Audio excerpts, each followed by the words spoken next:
In today's day and age, when everything operates on expected outcome, how do we interpret this shlok from Bhagavad Gita?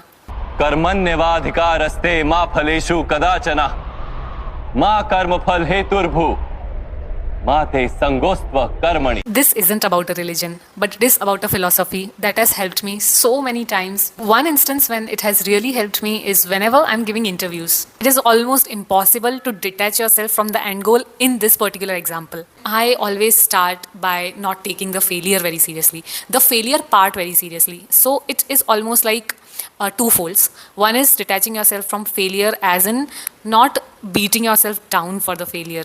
And this basically starts bringing some kind of self compassion to the situation where you understand that if you put in little more efforts, you will be there, you will get there.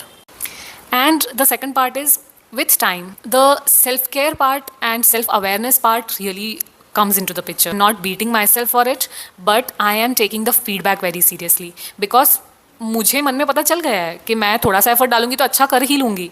So my internal feedback loop starts becoming stronger and stronger, and every time with the feedback I get so much confidence कि यार बस यही improve करना था, next time मैं अच्छा कर लूंगी.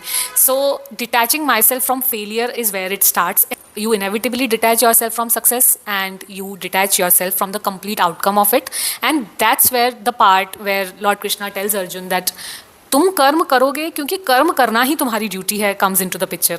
If I am appearing for interviews, my duty here becomes to get better at what I do every day, and that should not start or stop based on what the outcome is. All the people who are good in their fields, in what they do, they are good because they like doing it or because they have got a knack to be better at it with each passing day, and they're not doing it to clear some interviews, and they're not doing it to reach some kind of outcome.